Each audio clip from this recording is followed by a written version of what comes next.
Bom dia.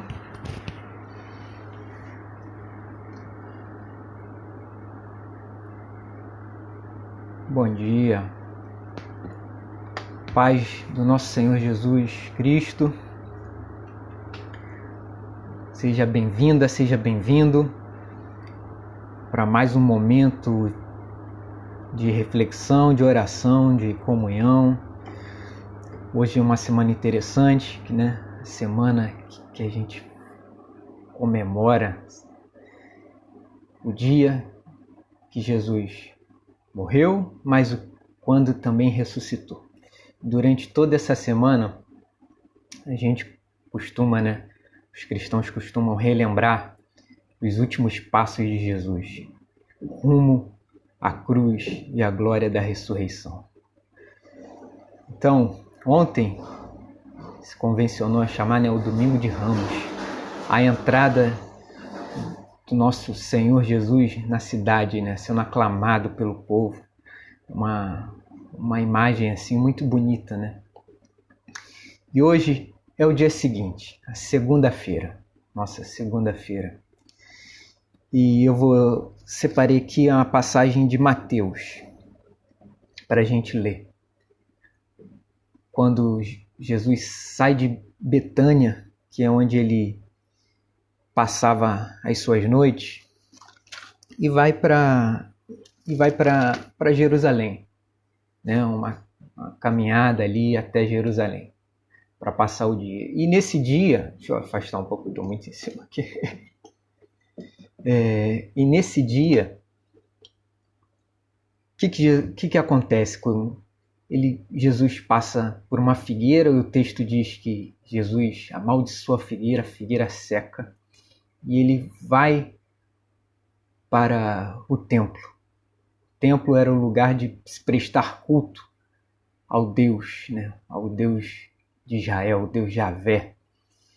E então Jesus, olha só, amanhece o dia amaldiçoando uma figueira. Olha só, esse dia não tá bom, hein? Porque quando o Senhor Jesus, o Senhor de toda a misericórdia e da glória, amanhece o dia amaldiçoando uma árvore, meu irmão, esse dia vai ser difícil.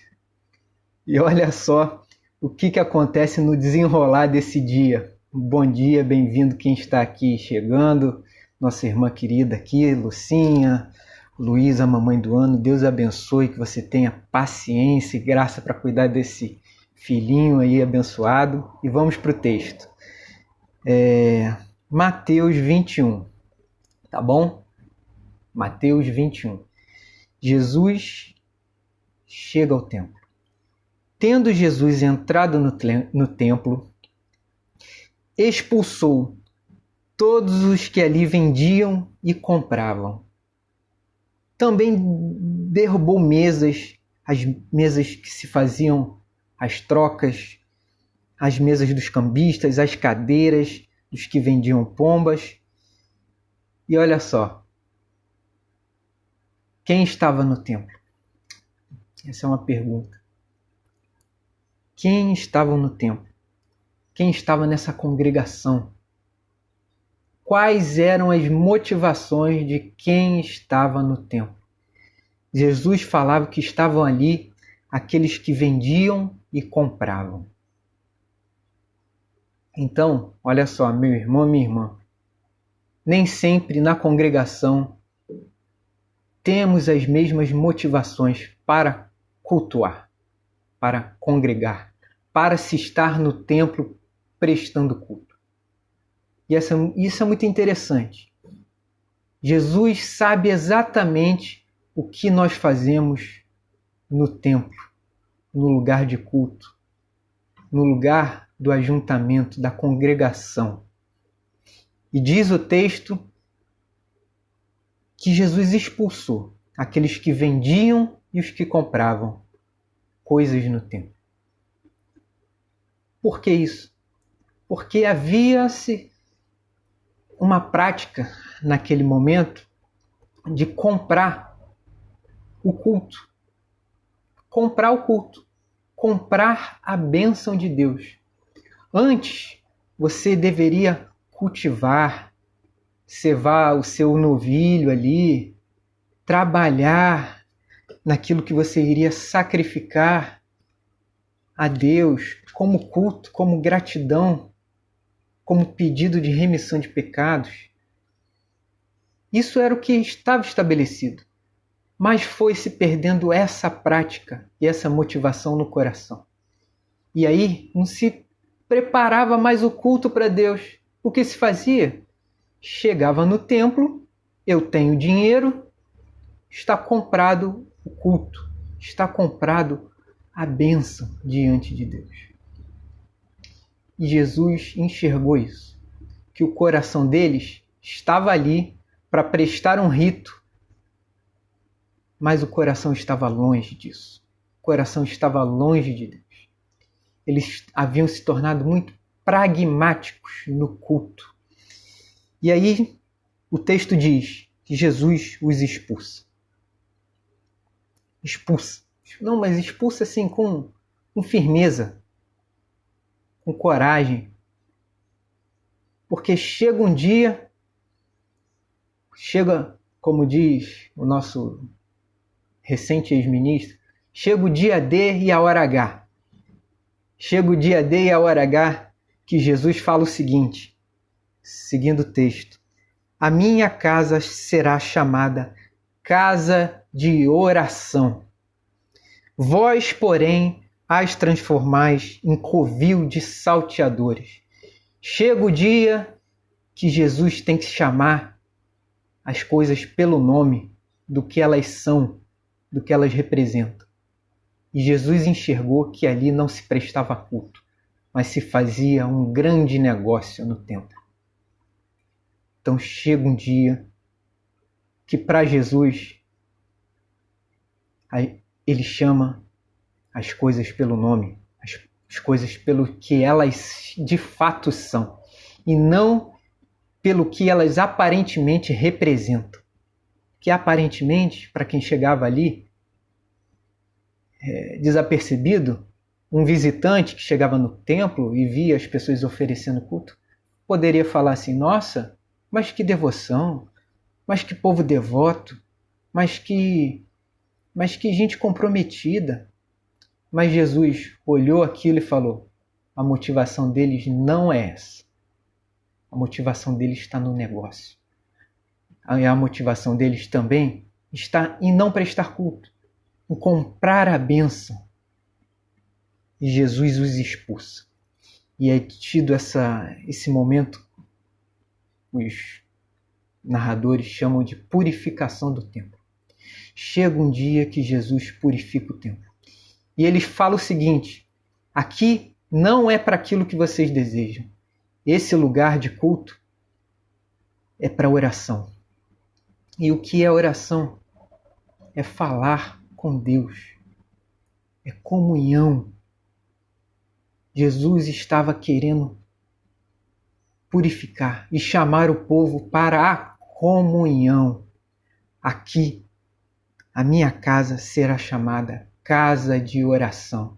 Então não há outra motivação no culto que não seja a comunhão com o próximo e com Deus. Quando a gente perde isso dos nossos olhos, a gente perde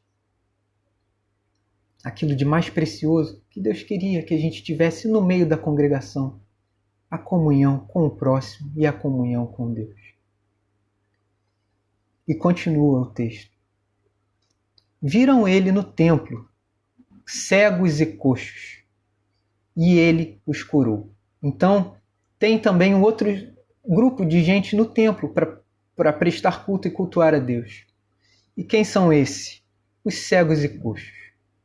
E meu irmão, minha irmã querida, se tem uma coisa que a gente precisa ser diante de Jesus, às vezes, é isso. É assumir a nossa cegueira. É assumir que a gente, às vezes, não consegue andar como se deve na vida, porque a gente é cego e coxo. Quando a gente se empodera de um poder que não é o do Evangelho, a gente começa a achar que enxerga muito, que vê muito, que é muito cheio de si, que sabe andar com as próprias pernas, mas chega cegos e coxos diante de Jesus. E o que acontece? Jesus os cura.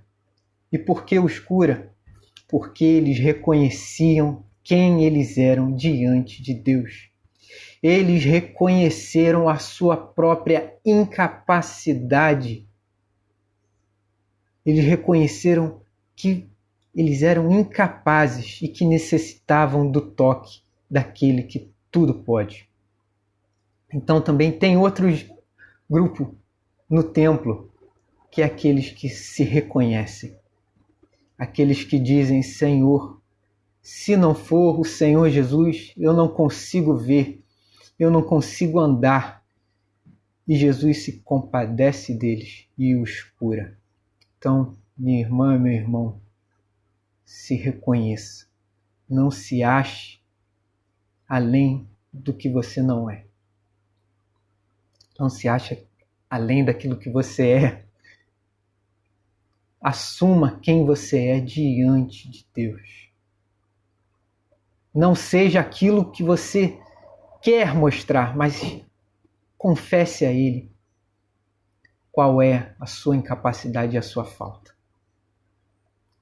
Ele pode te curar. Ele pode te tocar. Ele pode te fazer uma nova criatura. E aí o texto continua. Mas vendo os principais sacerdotes, os principais, aqueles que o povo olhava, tinha atenção, e os principais escribas, as maravilhas que Jesus fazia, e os meninos clamando: Hosana ao filho de Davi, Hosana, Hosana, indignaram-se e perguntaram: Ouves o que esses estão dizendo? E Jesus responde-lhes: Sim, eu estou vendo. Olha só, os principais sacerdotes, os principais, aqueles que o povo tinha referência como líder, como gente santa e que abria as escrituras para o povo, ficavam ali, sabe o quê?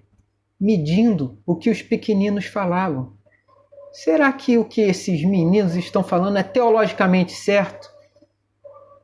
E se atentaram a isso e foram interrogar a Jesus. Eles não conseguiram ver a purificação do templo, eles não viam o que estava diante deles, o negócio que estava acontecendo, as trocas, as motivações erradas que se tinha ao cultuar na congregação. Não enxergavam que havia gente santa ali abrindo o coração, falando: Senhor, eu não vejo, eu não ando. Mas se atentaram nas pequenas coisas, nas coisas técnicas, teológicas, querendo interrogar Jesus. Jesus, você está vendo o que eles estão dizendo aqui? Isso aqui procede? Você é mesmo o filho de Davi? E aí Jesus responde a eles: eu estou vendo eles. E aí ele fala assim: vocês nunca leram? Vocês que adoram olhar para essas tecnicidades das escrituras, vocês que adoram pegar essas miudezas para querer fazer sistemas, para oprimir os outros, da boca dos pequeninos, profetas ou fariseus e sacerdotes, da boca dos pequeninos, dos que nada entendem,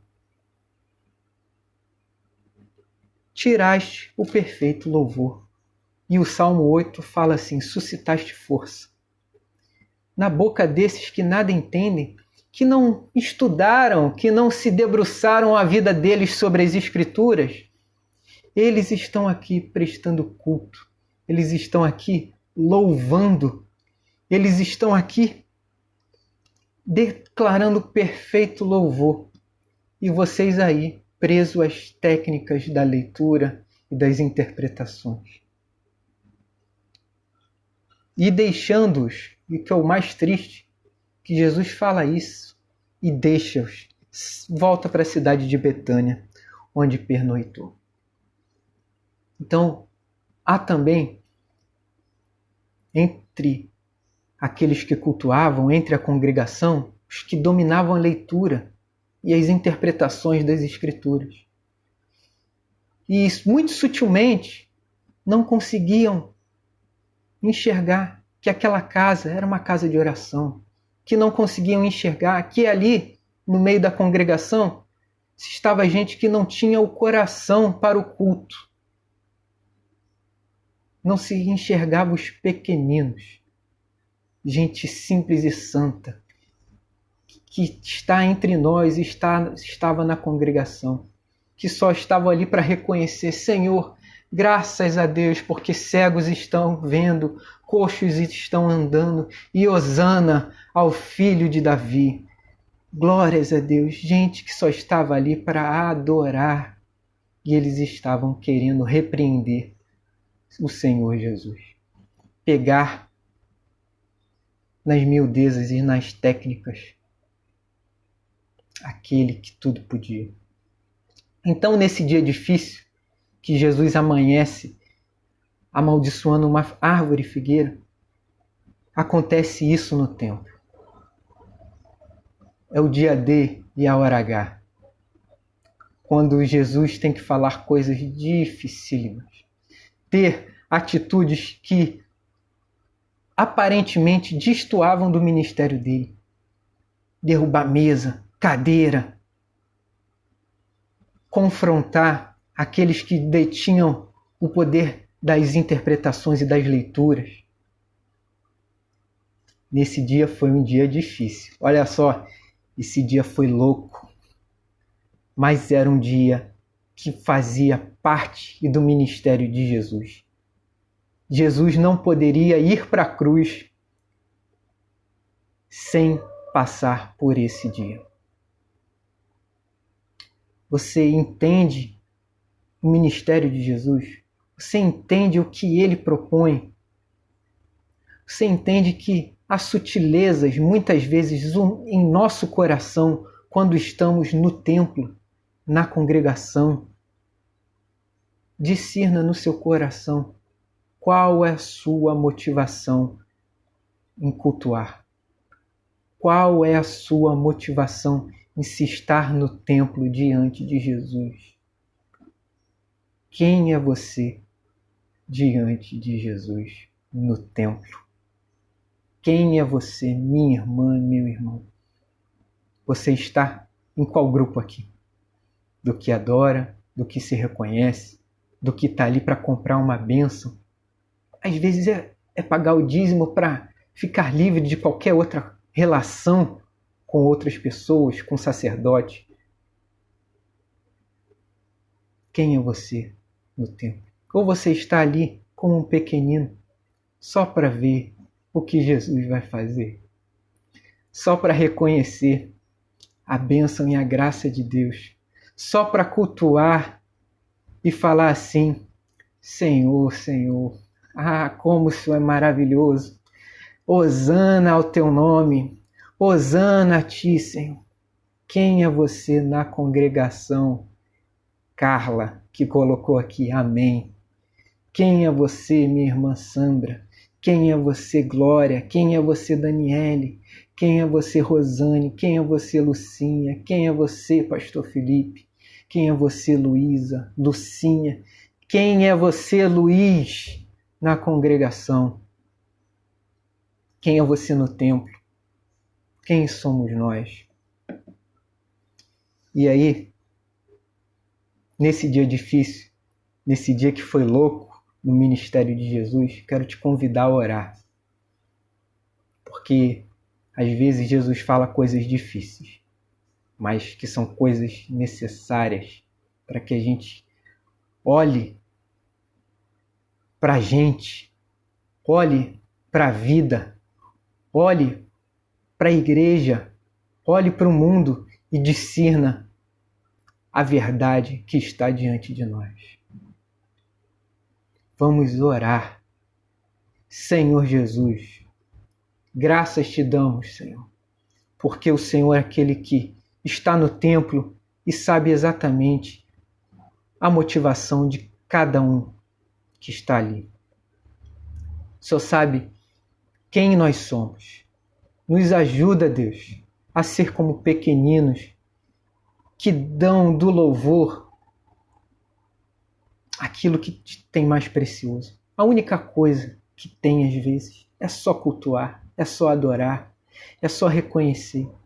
Senhor, nos perdoe, Deus, se o nosso coração é inclinado às mecanicidades do culto, a querer enxergar que a querer provocar que somente o nosso dízimo, a nossa oferta, compre a bênção de Deus. Que a gente preste o culto na vida, Deus. Em nome de Jesus. Que a nossa vida seja um culto diante do Senhor. E um culto agradável, um culto sincero, o melhor culto possível. Nos ajuda, Deus, a voltar para Ti, a ser chamados entre nós casa de oração. Que entre nós sejamos reconhecidos como casa de oração, em nome de Jesus. Que haja entre nós o perfeito louvor. É isso que eu te peço, te agradeço. Cura-nos, Senhor. Cura as nossas incapacidades, as nossas falhas. Aperfeiçoa-nos na Tua graça e na Tua misericórdia. Em nome de Jesus. Nós somos o próprio templo, carente de Jesus, que nos limpe de todo pecado. É verdade, nosso irmão. Quem não faz da vida ao culto, não adianta vir ao culto para ter vida. Quem não faz da vida ao culto, não adianta vir ao culto para ter vida. Porque quando vem, é para mostrar aquilo que não é. É para mostrar aquilo que Jesus não quer ver. Jesus quer ver o nosso perfeito louvor. Quem nós somos, as nossas incapacidades, como cegos e coxos, muitas vezes. Reflita, pense e ore. Saiba que entre nós só tem um jeito de sermos reconhecidos como povo de Deus. Se formos reconhecidos como casa de oração, como família de oração, como gente de oração. Amém?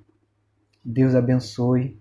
Amanhã, terça-feira, teremos mais uma reflexão da terça-feira da semana que Jesus caminha para a cruz, para a crucificação e para a ressurreição. Tá bom? É isso aí. Às vezes o dia D e a hora H é hoje. Que bom que Jesus não nos abandona. Até terça estaremos lá na graça de Deus. Muito obrigado por vocês estarem aqui. Tchau, tchau. Um beijo. Deus abençoe.